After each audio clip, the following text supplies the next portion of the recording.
बिस्मिल्लाहिर्रहमानिर्रहीम। अस्सलाम वालेकुम स्टूडेंट। जैसे आपको पता है कि हमने प्रीवियस लेक्चर में जो हमारे एक्सरसाइज के प्रोग्राम्स थे वो हम कर रहे थे। स्टूडेंट जो आपका चैप्टर 2, चैप्टर 3, चैप्टर 4, चैप्टर 5 इसमें एक्सरसाइज के प्रोग्राम्स अच्छे खासे उसने दिए हुए हैं। इसको आपने बार बार प्रैक्टिस करना है, कोड ब्लॉक पर टाइप करके देखना, अपने कंसेप्ट क्लियर करने हैं। जैसे मैं आपको पहले भी बता चुका हूँ कि ये प्रोग्राम्स आपके दो जगह यूटिलाइज़ हो सकती हैं। एक तो ये कि आपका थ्योरी का पेपर में देखें, ये जस्ट गेस है, एक असेसमेंट है। हम ये नहीं कह सकते कि ऐसा अभी चूँकि आपकी 10th की नई बुक है, इसका अभी कोई बोर्ड का पेपर नहीं हुआ, तो जब तक कोई एक आधा बोर्ड का पेपर नहीं होता या बोर्ड की तरफ से कोई भी इंस्ट्रक्शन नहीं आती तो एक असेसमेंट होती है कि आपका जो बोर्ड का पेपर उसमें एक लॉन्ग क्वेश्चन 8 नंबर का एज अ प्रोग्राम दे सकता है। इसी तरह जो आपके शॉर्ट क्वेश्चन है उसमें फाइंड एरर, फाइंड आउटपुट के प्रोग्राम भी आ सकते हैं, क्वेश्चन आ सकते हैं। तो इसको आपने बहुत अच्छी तरह देखना है। अब ये वो क्वेश्चन है जो वही बच्चा अटैम्प्ट करता है जिसके अपने जो है उसके अपनी कंसेप्ट, अपने लॉजिक क्लियर है प्रोग्राम्स के बारे में। तो लिहाजा मैं अपनी बेस्ट एफ़र्ट यही कर रहा था कि जैसे ही कोई प्रोग्राम मैं आपको एक्सप्लेन करता हूँ तो उसमें उसको फ़ौरन एग्जीक्यूट करके देखता हूँ, क्योंकि 10th लेवल पे या इवन सेकेंड ईयर लेवल पे भी जो बच्चों को सबसे ज़्यादा इशू होता है वो प्रोग्रामिंग का ही होता है, क्योंकि प्रोग्रामिंग थोड़ी सी लॉजिकल आ जाती है, कंसेप्चुअल आ जाती है। और हमारा बच्चा जो आमतौर पर सीधी सारी डेफिनेशंस वगैरह याद करने पे अपने आप को ज़्यादा कंफर्टेबल फील करता है, या 9th या फर्स्ट ईयर में वो बच्चा जो है ज़्यादातर थ्योरेटिकल जो है वो मटेरियल अवेलेबल होता है तो उसको वो लर्न कर लेता है। तो ये वाली चीज़ें जो है लर्निंग वाली नहीं है, समझने वाली हैं। तो जितना आप बेटा फोकस करेंगे, अगर आप माइंड में सिर्फ यही बात डालते जाएंगे यार ये तो प्रोग्रामिंग तो हमारे ऊपर से गुजर रही है, तो बेटा वो कभी भी समझ नहीं आएगी। आप जब प्रोग्रामिंग कर रहे हैं, अगर 100 में से आपको 20% भी बात समझ आ रही है पहली दफ़ा, तो ये आपकी कामयाबी है। जब आप उसको नेक्स्ट टाइम करेंगे तो परसेंटेज बढ़ती जाएगी और एक वक्त आएगा कि वो चीज़ आपको 100% समझ आनी शुरू हो जाएगी और उसको आप बेहतर प्रैक्टिकली परफॉर्म करेंगे तो मज़ीद बेहतर हो जाएगा। तो आइए आज का लेक्चर शुरू करते हैं। जी बेटा, आज का नेक्स्ट लेक्चर हम शुरू करते हैं जो लेक्चर नंबर 23 है। इसमें हमने लास्ट में एक प्रोग्राम शुरू किया था एक्सरसाइज का, आपका क्वेश्चन नंबर बेटा 4 है। इसमें देखें, पहले क्वेश्चन समझें। कहता है write a program that take input original price. बस सपोज करें कि आपने कोई लैपटॉप परचेज़ किया है, आपने कोई सेल परचेज़ किया है, तो उसकी ओरिजिनल प्राइस क्या है। सेल प्राइस, आपने सेल किसमें कितने में किया, कि आप सपोज करें कि आपकी वो चीज़ 100 रुपीज़ की थी, आपने सेल की है अपना प्रॉफिट निकाल के 120 में, ठीक है। अब ये दोनों चीज़ें आपको इनपुट करवानी पड़ेगी, ओरिजिनल प्राइस उस प्रोडक्ट की और आपने सेल कितने में किया, ये भी आपका इनपुट है और ये भी आपका इनपुट है। ये दोनों बेटा आपके क्या है, इनपुट है। उसके बाद क्या होगा, and tell whether the product is sold in profit और लॉस। कंप्यूटर आपको बताए, अब ये काम किसका है, कंप्यूटर का, जो आपने प्रोग्राम बनाया है कि जो आपने प्रोडक्ट सेल की है उसकी ओरिजिनल प्राइस ये थी, सेल आपने इतने में की, तो क्या वो प्रॉफिट में है या लॉस में। तो ये प्रॉफिट लॉस जो है ये सिंपल सा प्रोग्राम है, इसमें ऐसा कोई जो है वो इन डिटेल लॉजिक उसने यूज़ नहीं की हुई। यहाँ पे ये आपकी हेडर फाइल है, मेन फंक्शन है। यहाँ पे देखें फ्लोटिंग टाइप वेरिएबल लिए हो, फ्लोट ओरिजिनल प्राइस। अब मैंने कहा था वेरिएबल थोड़े से रिलेटेड लें, जब रिलेटेड आप वेरिएबल लेंगे तो आपको प्रॉब्लम नहीं होगा। तो एक sale price, gain, loss, percentage, ये 1 2 3 4 5 आपने वेरिएबल लिए में, और ये बेटा 5 के 5 जो आपके वेरिएबल्स हैं ये किस किस्म के आपके फ्लोटिंग वेरिएबल है, फ्लोट टाइप। कंप्यूटर आपसे पूछेगा print of enter the original price, जो भी आपने प्रोडक्ट ली उसकी ओरिजिनल प्राइस क्या है। Scan of percentage F, format specified, float है तो लिहाजा यहाँ परसेंटेज एफ मैंने यूज़ किया। एंड एड्रेस ऑपरेटर, इस वेरिएबल के अंदर मेरी वैल्यू स्टोर होगी जो भी मैं ओरिजिनल प्राइस दूंगा। एंटर द सेल प्राइस, फिर percentage F, format specified, floating type है, एंड एड्रेस ऑपरेटर, और ये जो मेरी सेल प्राइस अब इस वेरिएबल के अंदर जाएगी, यानी मेरी ओरिजिनल प्राइस इस वेरिएबल के अंदर आई हुई है और बेटा जो मेरी सेल प्राइस है वो इस वेरिएबल के अंदर आई हुई है। अब क्या करना है, जस्ट माइनस करना है। Gain, sale price minus original price, ये मेरे पास जितनी original sale price original price की माइनस होगी, मेरे पास एक्चुअल अमाउंट आ गई कि मैंने कितना नुकसान उठाया या फ़ायदा उठाया। If gain greater than equal to 0, अब हमने परसेंटेज उसकी निकालनी है। अगर जो आपने गेन किया है वो 0 या उससे ज़्यादा है तो उसकी परसेंटेज निकाले, क्या करे, गेन जितने पैसे आपने प्रॉफिट लिया है उसको ओरिजिनल प्राइस पे डिवाइड करे और 100 से मल्टीप्लाई कर दे। देखिए इफ़ कंडीशन लगी हुई है। अब चूँकि यहाँ पे एक से ज़्यादा स्टेटमेंट्स हैं तो देखिए ये करली ब्रैकेट लगी हुई है, वरना करली ब्रैकेट लगाने की ज़रूरत नहीं होती। ठीक है, तो gain original price multiply by 100 profit, और ये उसको प्रिंट करवा देगा। और प्रॉफिट इन परसेंटेज, ये हमारे पास ये परसेंटेज आ चुकी है, तो ये परसेंटेज को कि यानी हमारी हमने इतने पैसे गेन किए, हमारा इतना जो प्रॉफिट था, ठीक है, और इतनी परसेंटेज उस प्रॉफिट की बनती है। तो ये कंडीशन, ये वाली कंडीशन कब चलेगी, अगर जो यहाँ गेन है वो 0 या उससे ज़्यादा है। भाई देखो आपका ये प्रॉफिट ही होगा ना, तो सेल प्राइस और ओरिजिनल प्राइस माइनस होकर आपका ये प्रॉफिट आ गया। अब सपोज करें कि ये जो आपकी नेक्स्ट ये आता है कि आपकी गेन जो है वो माइनस में चले जाती है। एल्स, अब देखिए ये उस सूरत में होगा कि जब आपको प्रॉफिट आ रहा है तो फिर परसेंटेज निकालें, gain original price multiply by 100 print F loss, और लॉस इन परसेंटेज आपको ये दिखा देगा। ठीक है, इसको बेटा हम एग्जीक्यूट करके देख लेते हैं। ये आपका एक्सरसाइज का क्वेश्चन नंबर 4 है, तो ये भी ऑलरेडी ही यहाँ पे इसको मैंने टाइप करके रखा हुआ है, एक्सरसाइज का क्वेश्चन नंबर 4। तो देखिएगा सेम कंसेप्ट है, इसको मैं एग्जीक्यूट करता हूँ, रन करता हूँ। तो सपोज़ करें, कहते हैं enter the original price. Suppose करें कि अब मैंने कोई शर्ट परचेज़ की है और उसकी प्राइस क्या है 2000। अब एंटर द सेल प्राइस, मैंने इसको सेल कितने में किया है जी, मैंने उसको 2500 में सेल कर दिया। तो कहता है जी आपने प्रॉफिट कितना लिया 500 रुपये, और प्रॉफिट इन परसेंटेज 25% आपने जो है प्रॉफिट जो है उससे लिया है। तो एक्चुअल प्राइस मेरी शर्ट की क्या थी, अब शर्ट या कोई भी चीज़ दे लिया आप, और मैंने सेल कितने की 2500 की, और ये मेरे पास प्रॉफिट आ गया, ये मेरे पास लॉस है। अब हम लॉस वाली चलाते हैं। सपोज़ करें कि मेरी को प्रोडक्ट थी वो थी 1000 की, ठीक हो गया, मैंने उसको बेच दिया 500 में, ठीक हो गया। अब मेरे कह रहा है जी लॉस, आपने लॉस किया है 500, चीज़ आपकी 1000 की थी, आपने सेल कर दी 500 में, 500 का आपको नुकसान हुआ है, और उसकी परसेंटेज क्या बन रही 50%। तो ये बड़े इंटरेस्टिंग प्रोग्राम है ये वाले, ठीक है, ये बड़े ही इंटरेस्टिंग प्रोग्राम है। इसको बेटा जब आप खुद करेंगे मज़ीद इसमें आपको बेहतरी से बेहतरी जो है वो आती जाएगी, आपके लिए इशू ऐसा नहीं होगा। ठीक है, तो नेक्स्ट स्लाइड पे चलते हैं जी। नेक्स्ट हम देखते हैं जी, नेक्स्ट हमारा क्वेश्चन क्या है। नेक्स्ट फिर एक और प्रोग्राम है आपके एक्सरसाइज का क्वेश्चन नंबर 5। कहता है write a program that take as a input the length of 3 side of the triangle. अब आपकी जो ट्राइंगल है आपको पता है उसकी 3 साइड होती हैं। जो ट्राइंगल है उसकी कितनी साइड होती हैं, 3 साइड आप उसकी बनाते हैं। ये आपका एक ट्राइंगल है और उसकी आपकी 3 साइड है, 1 2 और 3। ये ट्राइंगल थोड़ा सा ये ऐसे करके बना लें, इसको फिर ऐसे खींच लें, और ये आपका इसका 1 2 एंड 3। तो कहते हैं 3 साइडें होती हैं। Tell whether it is a right triangle और नॉट। अब राइट ट्राइंगल का उसने यहाँ फार्मूला दिया हुआ है। ये मैथ में इसको बिल्कुल आप इसके ज़्यादा आपके बेहतर कंसेप्ट क्लियर होंगे। Hypotenuse to base to height, ये इसका जो है फार्मूला है जो आपके बुक में जो है वो अवेलेबल है। This formula is given on your book. ठीक है, हमारा कंसर्न किससे, प्रोग्राम से है। अब हमने एक हेडर फाइल ऐड की, मेन फंक्शन शुरू किया। अब यहाँ पे बेटा मैंने 3 वेरिएबल लिए हैं, इंट एक्स वाई जी, ये मैंने 3 वेरिएबल लिए हैं। Print F enter the first side. अब चूँकि 3 साइड हैं तो पहली साइड मेरे से पूछेगा, एक्स की वैल्यू मैं कोई सी भी दे सकता हूँ यहाँ पे, ये मेरी पहली साइड होगी। एंटर द सेकंड साइड, ये मेरी वाई की वैल्यू होगी, यहाँ मैं कोई भी वैल्यू दे सकता हूँ, ये मेरी सेकंड साइड है। एंटर द थर्ड साइड, वो मेरी वैल्यू किसके अंदर स्टोर होगी, जेड के अंदर। ये 3 साइड्स की वैल्यू जो है ये यहाँ से लेके यहाँ तक कंप्यूटर मेरे से पूछेगा। प्रिंट है पहली साइड दें, कीबोर्ड से दें, परसेंटेज डी, फॉर्मेट स्पेसिफाइड, चूँकि इंटीजर लिया हुआ हमने लिहाजा परसेंटेज डी, यहाँ भी परसेंटेज डी, यहाँ भी परसेंटेज डी, क्योंकि मेरे तीनों जो डाटा टाइप है किसके टाइप, इंटीजर टाइप है। ये मेरा एड्रेस ऑपरेटर है। ये बार बार मैं इसलिए बताता हूँ कि बच्चे भूल जाते हैं इसको।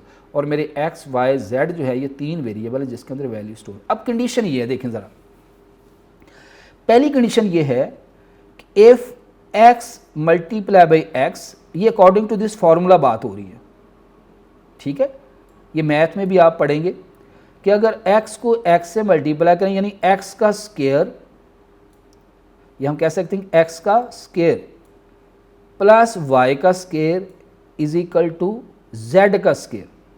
ये एक कंडीशन ये है कि तीनों का स्क्वायर होना चाहिए, x का स्क्वायर, y का स्क्वायर, z का स्क्वायर, और तीनों क्या होना चाहिए, आपस में इक्वल होने चाहिए। पहली कंडीशन तो ये। या दूसरी कंडीशन ये है कि y प्लस जेड को हम ऐड, ये यहाँ पे एक्सप्रेशन आप सॉल्व करें, पहले ये मल्टीप्लाई होगा x मल्टीप्लाई बाई x, जो भी वैल्यू होगी प्लस z, फिर multiply by z is equal to y multiply by y। कहता है ये एक्सप्रेशन जब हम सॉल्व करें, अब यहाँ पे देखें मल्टीप्लिकेशन पहले होगा, यहाँ प्लस होगा या मल्टीप्लाई होगा, ये एक्सप्रेशन और y का स्क्वायर अगर ये आपस में इक्वल है, और इसी तरह यहाँ y मल्टीप्लाई बाई y यानी y का स्क्वायर फिर ये z का square is equal to x का। अब देखिए यहाँ पे 1 2 3 एक्सप्रेशन दी गई हुई है।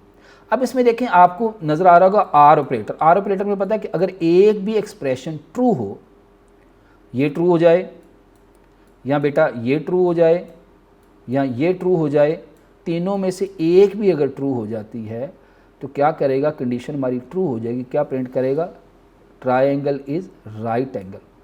एल्स क्या प्रिंट करेगा, triangle is not right angle. अब ये कंडीशन है, इस कंडीशन को कंप्यूटर चेक करेगा और इस कंडीशन के मुताबिक अगर कंडीशन ट्रू होगी तो इसको एग्जीक्यूट करेगा, और अगर कंडीशन ट्रू नहीं होगी तो फिर बेटा एल्स वाले पोर्शन को जो है ये एग्जीक्यूट करेगा। ठीक है, मेरे ख्याल में बात आपको समझ आ गई होगी।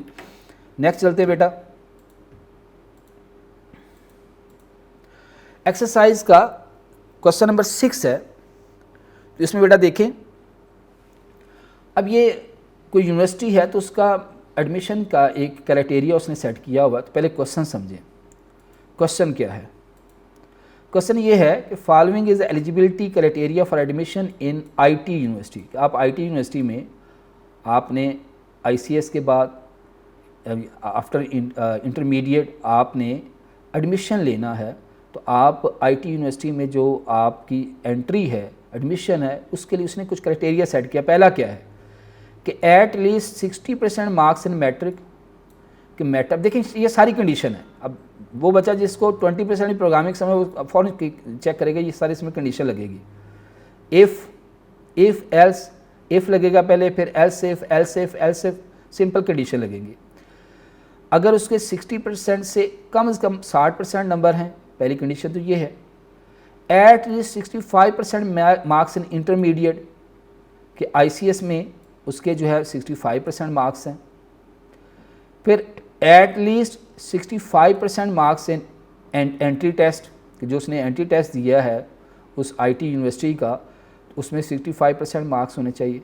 तो ये भी कंडीशन लगेगी, ये पहली इफ़ लगेगी, और यहाँ पे बेटा क्या लगेगी, एल्स इफ, ये हमारी एल्स इफ लगेगी। ठीक है, इसी तरह ये भी एल्स इफ। तो write a program to that take as a input the obtain the total marks of the matric, intermediate, entry test. The program should tell whether the student is eligible और not. यानी ये सारा कुछ check करने के बाद आपको computer बताए कि ये जो स्टूडेंट है ये आईटी यूनिवर्सिटी में एडमिशन लेने के लिए एलिजिबल है या नहीं। तो देखें सिंपल सा प्रोग्राम है, जस्ट कंडीशन।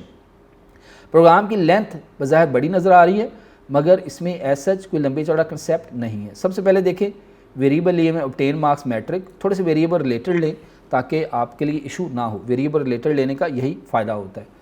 तो सबसे पहले आपने क्या करना है, एक वेरिएबल लिया ऑब्टेन मार्क्स, फिर टोटल मार्क्स, ऑब्टेन मार्क्स किसके, इंटर के, फिर टोटल मार्क्स इंटर के कितने हैं, फिर ऑब्टेन मार्क्स एंट्री टेस्ट के, और एंट्री टेस्ट के टोटल मार्क्स कितने। ये आपके सारे के सारे इंटीजर वेरिएबल हैं। यानी ये वाला ऑब्टेन मार्क्स का इंटीजर वेरिएबल है, यानी आपने मैट्रिक में नंबर कितने लिए, टोटल मार्क्स आपने इसके अंदर फीड करने हैं, फिर इंटरमीडिएट के ऑब्टेन मार्क्स आपने इसके अंदर एंटर करने हैं, इंटरमीडिएट के टोटल मार्क्स वो इसके अंदर एंटर करने हैं। तो ये आपके सारे बेटा क्या हैं, इंटीजर वेरिएबल। फिर आपने फ्लोटिंग टाइप लिए, परसेंटेज मैट्रिक की निकाली, इंटर की निकाली, ये आपके सर क्या है, फ्लोटिंग। अब कंप्यूटर आपसे क्या पूछेगा, enter obtain marks in matric, इस वेरिएबल के अंदर जाके स्टोर होगा, percentage D format specifier and obit, ये हमारा वेरिएबल है। Enter the total marks of matric, matric के टोटल मार्क्स मेरे इस वेरिएबल के अंदर आएंगे, ठीक है। अब उसने क्या, मैट्रिक की परसेंटेज निकालनी है, परसेंटेज मैट्रिक। अब परसेंटेज मैट्रिक हमने फ्लोटिंग टाइप लिया हुआ है, ठीक है।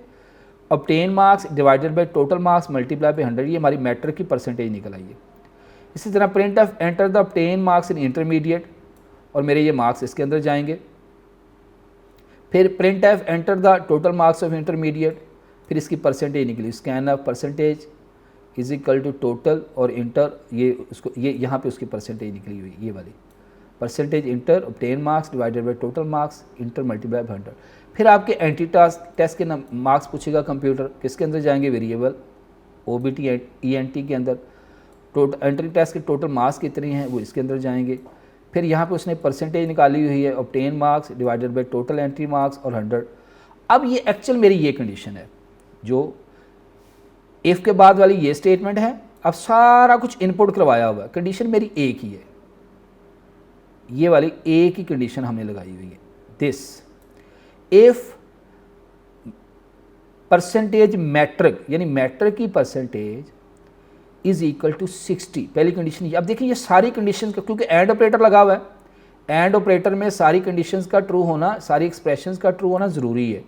कहता है अगर मैट्रिक की परसेंटेज 60 की इक्वल है और इंटर की परसेंटेज 65 की इक्वल है और एंट्री टेस्ट की परसेंटेज 65 की इक्वल है, तो क्या लिखे, print F eligible for admission in an IT university. अगर सपोज करें नहीं है तो आपको क्या कहें, अब देखें अगर कंडीशन ट्रू होगी तो ये वाली स्टेटमेंट चलेगी, अगर ये फॉल्स होगी तो क्या करेगा, not eligible for admission an IT university, तो ये फॉल्स होने पे ये वाली स्टेटमेंट चलेगी। तो आइए इसको बेटा एग्जीक्यूट करके भी देख लेते हैं स्टेटमेंट को। जी, ये आपका एक्सरसाइज का क्वेश्चन नंबर 6 है जी, एक्सरसाइज का क्वेश्चन नंबर 6, एक्सरसाइज का ये हमारा क्वेश्चन नंबर 6 ये अवेलेबल है। इसको ऑलरेडी मैंने टाइप किया, प्रोग्राम थोड़ा सा लेंथी है मगर ऐसा इसमें कोई लंबी चौड़ी लॉजिक यूज़ नहीं की, कि सिर्फ एक ही कंडीशन लगी हुई है ये वाली, और उस कंडीशन पे बेस करते हुए सारा काम कर रहा है। ये एक कंडीशन ये वाली, ये ठीक है। तो देखिए इसको मैं एग्जीक्यूट करता हूँ, कंपाइल करता हूँ, रन करता हूँ। तो enter obtain marks in matric, सबसे पहले मैट्रिक में सपोज करें कि टोटल 1100 नंबर होते हैं और एक बच्चे ने 900 मार्क्स लिए हुए हैं, ठीक है, और टोटल कितने हैं 1100। मेरे से पूछ रहा है enter total marks, it's okay. कहता है enter obtain marks in intermediate, वहाँ हमने 1000 ले लिए हैं, इम्प्रूव किया है, टोटल कितने होते हैं 1100। अब मुझे कह रहा है जी enter obtain marks of entry test, मैंने वहाँ लिए हैं 170। फिर कहता है जी एंटर टोटल मार्क्स, इसके 200 होते हैं जी, ये देखें। कहता है जी not eligible for admission in IT test, ठीक है, नहीं ये थोड़ी सी कंडीशन उल्ट, इसको एलिजिबल पे आना चाहिए था, यहाँ पे आना चाहिए था एलिजिबल। अगर ये कंडीशन ट्रू होती है 60% से ज़्यादा है, ठीक है, ये उसकी परसेंटेज 65 से ज़्यादा निकाल दी। इन कंडीशंस को आपने आगे पीछे कर देना है, ठीक है। इसको यहाँ कॉपी कर दें, इसको यहाँ कॉपी कर दें, तो ये इसको परसेंटेज जो है वो करेक्ट देनी चाहिए कि अगर मैट्रिक की परसेंटेज 60 से इक्वल है एंड इंटर की परसेंटेज 65 से इक्वल है और 65 से इक्वल है, ये परसेंटेज बिल्कुल ठीक है, और उसको प्रिंट करवाना चाहिए था eligible for the admission at the IT. इसको दोबारा एग्जीक्यूट करके देखते हैं एक दफ़ा, ठीक है। इसमें देखें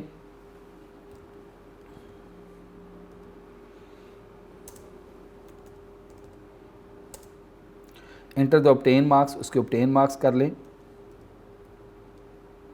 ठीक है जी, और एंट्री टेस्ट में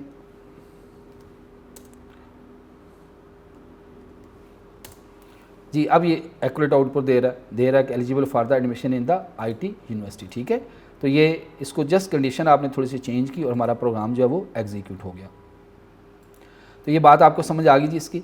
नेक्स्ट चलते हैं एक्सरसाइज का क्वेश्चन नंबर 7, एक्सरसाइज का क्वेश्चन नंबर 7। अब क्वेश्चन नंबर 7 बेटा क्या है कि write a program that calculate the bonus of the employee can get on the following basis, कि आपने जो है वो बोनस देना है, मगर बोनस की बेस क्या है। देखें कि अगर एक जो पर्सन उसकी सैलरी जो है वो तकरीबन 10,000 से ज़्यादा है, 10,000 है, 2 साल उसका एक्सपीरियंस है, तो उसको 5 बोनस मिलेंगे और 5 उसने बोनस टास्क परफॉर्म किया और उसको 1500 जो है वो उसको बोनस मिलेगा। इसी तरह दूसरा, अगर सैलरी जो है वो कितनी है 10,000 है, उसको 3 साल हो गए, उसने 10 टास्क परफॉर्म किए, उसको 2500 बोनस मिलेगा। इसी तरह अगर एक बंदे की सैलरी जो है 25,000 है, उसको 3 साल का एक्सपीरियंस है कंपनी में, तो उसको बोनस उसने 4 टास्क परफॉर्म की, उसको इतने बोनस मिलेगा। ये सारी कंडीशंस हैं। 75,000 उसकी सैलरी है, तो उसका क्या होगा 4 ईयर्स जो है उसको उसमें 4 ईयर 7 बोनस उसको मिलेंगे। और इसी तरह नेक्स्ट जो होगा उसमें 3500, फिर 5 ईयर्स में उसका बोनस आ जाएगा। तो इस तरह जो है ये सारा जो उसने कंडीशंस दी हुई हैं और इस कंडीशन के मुताबिक हमने प्रोग्राम को एग्जीक्यूट करते जाना है। ठीक है, तो इसमें देखिए आगे ये प्रोग्राम है, void main, integer salary, experience bonus, task bonus, printf enter the salary of the employee, फिर परसेंटेज डी उसकी सैलरी में जाएगा, ये सारा कुछ। फिर enter the experience with company, कहाँ पे स्टोर होगा, इस एक्सपीरियंस के अंदर स्टोर होगा।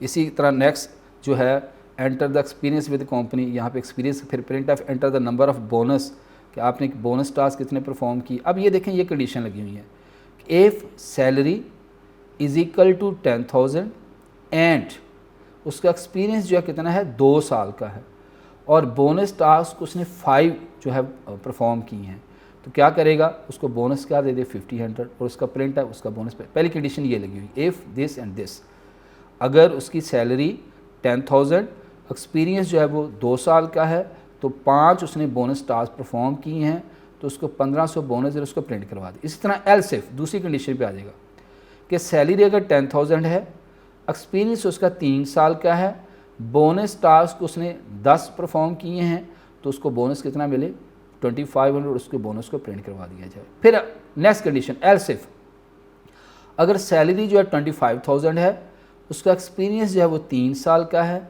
बोनस टास्क जो है वो 4 हैं 4 हैं, तो उसको बोनस बेटा क्या दे 2500 और उस बोनस को प्रिंट करवा दे। इसी तरह एलसिफ, सैलरी अगर 75,000 है, एक्सपीरियंस कितना है 4 साल है, बोनस टास्क उसने 7। अब देखें एंड ऑपरेटर में आपको पता सारी कंडीशंस का ट्रू होना ज़रूरी है, तो बोनस कितना दें 3500 और प्रिंट है उसका बोनस आ गया। इसी तरह एलसिफ, सैलरी उसकी 1 लाख है, एक्सपीरियंस उसका 5 साल का है, तो बोनस टास्क उसने 10 जो है वो परफॉर्म किए हुए हैं, तो बोनस इसका कितना 5 और बोनस उसका एम्प्लॉय पे प्रिंट हो जाए। तो इसको भी हम परफॉर्म करके देख लेते हैं। ये प्रोग्राम बज़ाहिर बेटा लेंथी हैं, मगर इतने जो है वो प्रॉब्लम करने वाले नहीं हैं। आप इसको खुद से भी परफॉर्म करेंगे तो इंशाल्लाह ये आपके लिए आपको समझ आते जाएंगे। तो ये आपका एक्सरसाइज का जो क्वेश्चन नंबर था 7। तो आइए हम इसको चला के देखते हैं, रन करके देखते हैं। ठीक है, यहाँ पे एक्सरसाइज का क्वेश्चन नंबर 7, ये मेरे पास 7 है, सेम यहाँ पे वर्किंग की हुई है, थोड़ा सा लेंथी प्रोग्राम है। ठीक है, तो इसमें देखें ये सारी कंडीशन लगेगी। अगर सैलरी जो 10,000, एक्सपीरियंस 2 साल है, तो उसको 5 टास्क परफॉर्म दिए ये बोनस मिले। इसी तरह अगर सैलरी जो है वो 10,000 है, उसका एक्सपीरियंस 3 साल का, तो बोनस टास्क। अब देखिए एंड ऑपरेटर लगे हुए हैं जस्ट। इसी तरह अगर उसकी सैलरी जो है 25,000, एक्सपीरियंस 3 साल का है, तो 4 बोनस टास्क मिले। तो एलसिफ एलसिफ, ये एलसिफ फिर एलसिफ फिर एलसिफ। तो आपको याद है कि जब हमने पढ़ा था इफ़ एलसिफ में कि अगर एक से ज़्यादा जब कंडीशंस पे हमने काम करना हो तो ऐसी सूरत हाल में हम बेटा क्या करते हैं, इफ़ एलसिफ का इस्तेमाल करते हैं। तो आइए बेटा इसको हम रन करके देखते हैं। ठीक है, मैं जैसे इसको रन करूँगा तो कंप्यूटर मुझे भेजेगा enter the salary of the employee. अब देखो यहाँ से मैं देख के करता हूँ ताकि मेरी जो है सपोज़ उस बंदे की सैलरी जो है वो 10,000 है, ये आपका 100 हो गया, 1000 10,000 ओके। फिर कहता है जी एक्सपीरियंस कितना उसका, जी एंटर द एक्सपीरियंस हम 2 साल रख लेते हैं ताकि हमारी पहली कंडीशन ही एग्जीक्यूट हो जाए। वैसे हम कोई भी रख सकते हैं कि इशू नहीं है। फिर कहता है जी बोनस टास्क उसने कितने परफॉर्म किए 5, तो एंटर करते हैं। बोनस ऑफ द एम्प्लॉय, उसको 1500 रुपये बोनस मिला, ये देखें 1500। ठीक है, इसी तरह इसको मज़ीद भी हम कर सकते हैं, इसको चेंज भी कर सकते हैं। मतलब सपोज़ कर मैंने ये वाली कंडीशन एग्जीक्यूट करवानी है तो क्या करूँगा, यहाँ पे है अगर सैलरी उसकी कितनी है 10,000, ये वाला कर लेते हैं 25,000 ठीक है जी।